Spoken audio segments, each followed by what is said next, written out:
Hello friends, welcome to Erode அம்மாச்சி சமையல். இது நம்ம வீட்டு சமையல். இன்னைக்கு நம்ம பார்க்க போறது மட்டன் வறுவல் எப்படி பண்ணலாம்னு பாப்போங்க. இது ரொம்ப ஈஸியா பண்ணலாங்க. நம்ம அதை எப்படி செய்யலாம்ன்றத பாப்போங்க.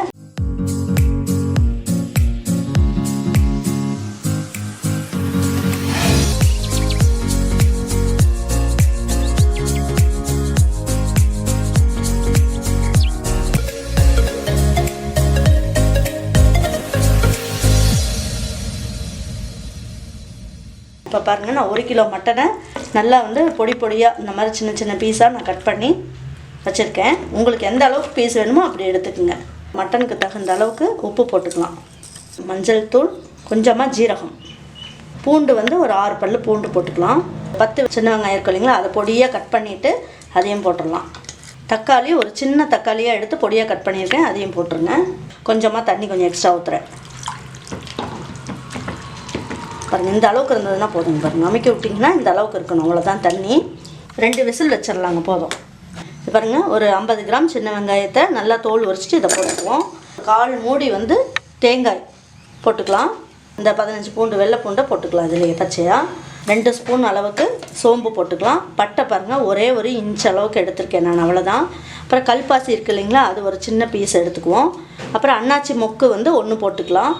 2 கிராம்பு, 2 ஏலக்காய் பாருங்கள். ஒரு 2 ஸ்பூன் கசகசாவை சுடுதண்ணியில் போட்டு நான் ஊற வச்சுட்டேன். இந்த கசகசாவும் போட்டு நம்ம அதில் அரைச்சிக்கலாம். சுடுதண்ணி போட்டு ஊற வச்சிட்டோம்னா நல்லா நைஸாக அரைச்சிரும், அதுக்காக அப்படி போட்டுக்கலாங்க.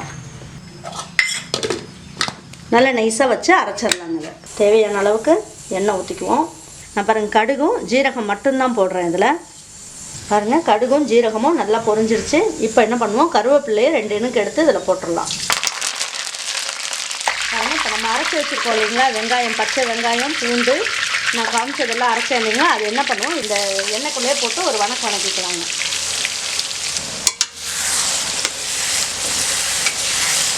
இதெல்லாம் நல்லா இந்த எண்ணெய்க்குள்ளேயே போட்டு நம்ம வணக்கும் போது இந்த பச்சை வாசம், பூண்டோட பச்சை வாசம், வெங்காயத்தோட வாசம்லாம் போயிடும். அப்போ டேஸ்ட் ரொம்ப நல்லா இருக்குங்க. குழம்பு மிளகாய்த்தூள் அது ஒரு 2 ஸ்பூன் போட்டுக்கலாங்க. அதாவது இந்த குழிக்கரண்டியில் 2 கரண்டி.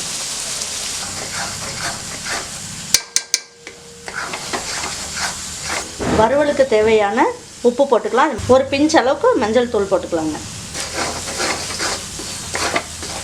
இப்போ நல்லா வணக்கிட்டோம். இப்போ நம்ம மட்டன் வெந்துருச்சான்னு பார்ப்போங்க.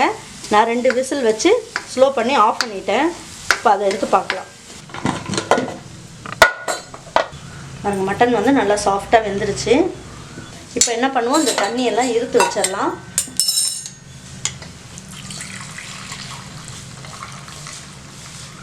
இந்த தண்ணியில் கொஞ்சம் மிளகு தட்டி போட்டு, நம்ம தக்காளி எல்லாமே போட்டிருக்கிறதுனால சூப்பு குடிக்கிறதுக்கு ரொம்ப நல்லாயிருக்கும். வயசானவங்களுக்கெல்லாம் இந்த சூப்பு நீங்கள் எடுத்து கொடுக்கலாம். சின்ன பசங்களுக்கு இவங்களுக்கெல்லாம் கொடுக்கலாங்க. இல்லைன்னா நான் மட்டன் ரசம் எப்படி வைக்கிறதுன்னு ஒரு வீடியோ காமிச்சிருக்கேன். அது மாதிரி இந்த சூப்பை வச்சு மட்டன் ரசமும் வைக்கலாம் நீங்கள். இப்போ நம்ம என்ன பண்ணுவோம், இதெல்லாம் இதில் போட்டுடலாம்.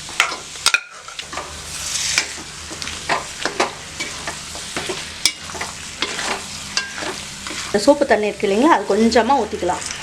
ஏன்னா இதெல்லாம் ஒன்றா நல்லா சேர்ந்து வேகிற அளவுக்கு கொஞ்சம் தண்ணி ஊற்றிக்கலாம்.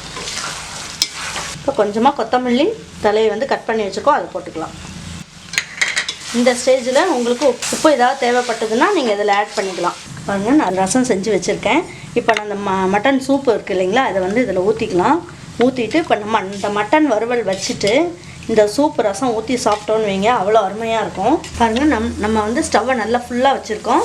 அதனால் நல்ல எண்ணெயெல்லாம் நல்லா கசிஞ்சு வந்துருச்சு. இப்போ நல்ல ஒரு கிளறி விட்டுடலாம். இதை